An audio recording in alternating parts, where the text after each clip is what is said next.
What happens when chasing your dream starts to break you, but giving up would destroy you? That's the question I've been waking up to lately, because freedom doesn't always feel like freedom. I thought walking away from the job that was suffocating me would bring peace.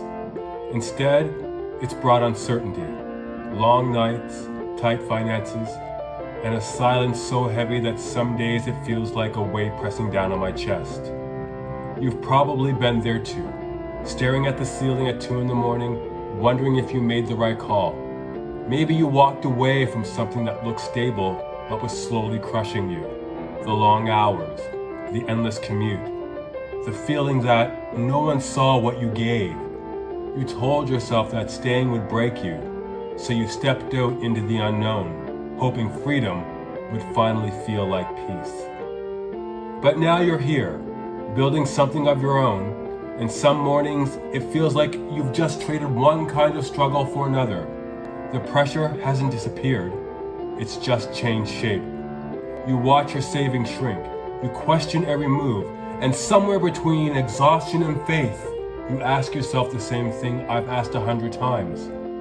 Can I really do this? Can I keep going when nothing feels guaranteed? When the noise of a busy life fades, you start to hear everything you've been avoiding. The doubts, the second guessing, the memories of every time you quit too soon. The quiet asks hard questions. Who are you without the title, without the paycheck, without the safety net? And some nights, you don't have the answers. Neither do I. These are the moments you stand face to face with fear. It's a sign, not a roadblock.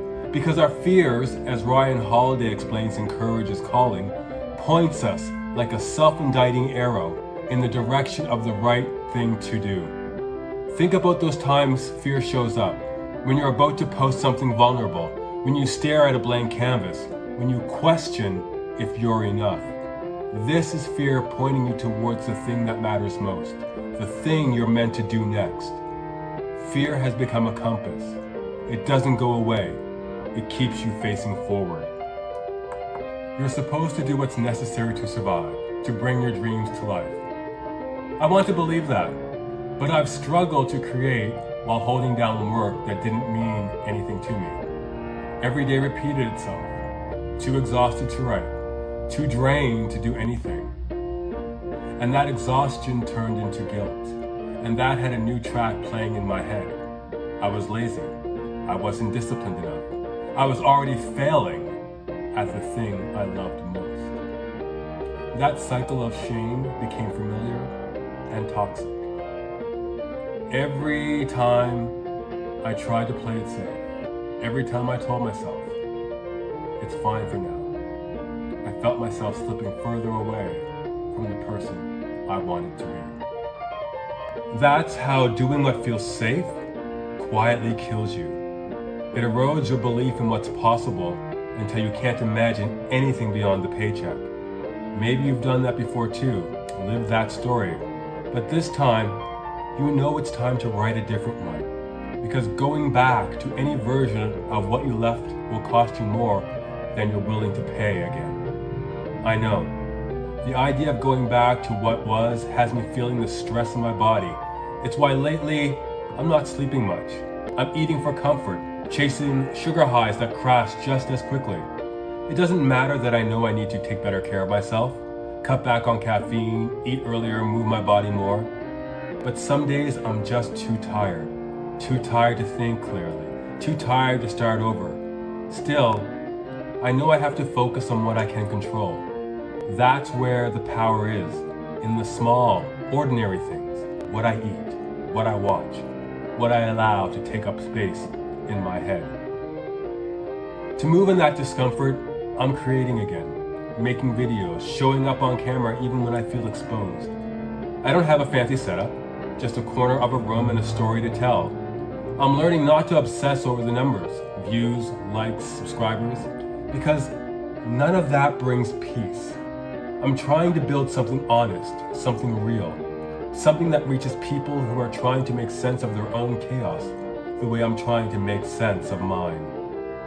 You know those moments when everything feels uncertain, when the ground under you won't stop moving, that's when it matters most to stay calm in the storm. Not because it's easy, but because the calm is the only thing you can control. It takes discipline to find it, the discipline to go quiet when the world demands noise, to guard your energy when everyone wants a piece of it, to protect your focus when distractions come disguised as urgency. And sometimes that means walking away from people, from patterns, from anything that keeps you small. You know who I mean. The voices that question your choices, the ones who don't see your vision so they don't believe in it. Tim Grover said it perfectly in Winning.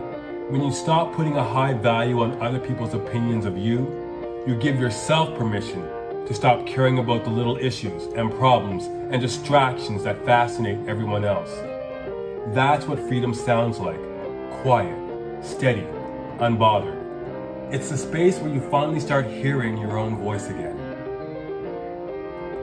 I've been living that. Every day, I practice letting go of how others see me so that I can finally see myself. Because when you're trying to build something that matters, you have to protect your focus like your life depends on it, because it does. Sometimes it feels like you're struggling, and maybe you are, but remember that struggle doesn't mean failure, it just means movement. Progress isn't always loud or flashy. Sometimes it's quiet, invisible, happening deep beneath the surface while everything else feels stuck. That's what discipline really is, trusting that the work you're doing today is shaping something you can't yet see. Easier said than done, right? I know. Some days you'll still watch too many YouTube videos or spend too many hours scrolling. Some days you'll compare yourself to others with bigger audiences, cleaner lives, better success. Even though you know that comparison is noise, and noise drowns out truth. I don't know about you, but my work gets better when I go quiet, when I turn off the world and sit with my thoughts long enough to remember what I'm trying to say. That's when the creative spark returns, not in chaos, but in stillness. Becoming who you dare to become will never be easy, because when you strip away the noise and face yourself honestly, you'll feel tempted to retreat, to go back to comfort, to the routines that keep you small. But comfort is the enemy of change. The right thing is rarely the easy thing. It will challenge you, stretch you, sometimes even hurt you. But that's how transformation happens, through discomfort, through discipline, through the steady decision to keep showing up when you'd rather not. So on those days when you fall off track, try not to spiral. Remind yourself to do the next right thing. If you eat something you shouldn't, if you waste time, if you overspend, notice it, name it, and try to do better next time. That's what we're after, growth. It's not perfection, it's progress, step by step. That helps when the mountain looks too big. Don't look at the summit anymore, just focus on the next step, then the next. Because the climb isn't about reaching the top, it's about becoming the kind of person who refuses to stop. Remember that growth is built in the moments no one sees. When you keep going without applause, when you write or dance or build through the silence, when you trust that the work is worth it, even if it doesn't pay off right away.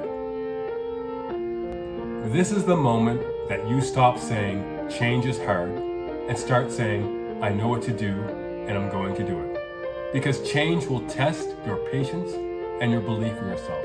And when everything in you wants to give up, that's when stillness matters the most. Go quiet, breathe. Listen to that small, steady voice that's been with you all along. It's not loud, but it's sure. It's the part of you that already knows what to do. You will never feel okay by external accomplishments.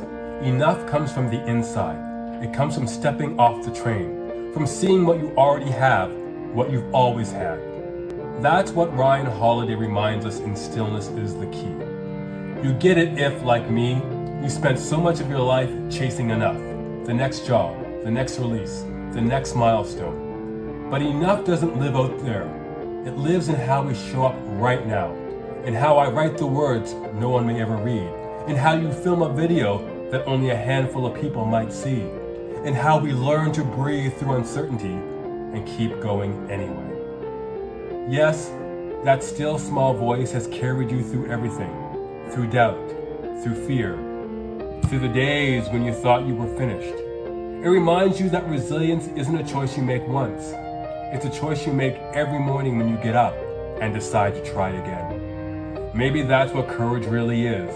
Not confidence, not certainty, but the simple act of continuing. Keep trying, yes, but that doesn't mean you have to kill yourself either. Learn to rest, not collapse, but rest. Stop feeling guilty for taking breaks, for stepping back, for choosing quiet over productivity. Rest isn't quitting, it's recovery. It's the reset that keeps you from breaking completely. Because this work, building the life you want and deserve from scratch, takes everything out of you. And if you don't fill back up, you burn out. Maybe you're here in that same space, tired, uncertain, trying to hold your dream together with both hands. Do not believe that you're behind. Do not believe that you're failing, because neither is true. What's true is that you're becoming every doubt, every setback, every restless night. It's shaping you into someone stronger, someone who knows exactly what they stand for. When chasing a dream starts to break you, but giving up would destroy you, now you know what to do. Keep cutting the noise. Keep holding the vision. Keep moving forward. Because your becoming is worth every ounce of the struggle it takes to get there.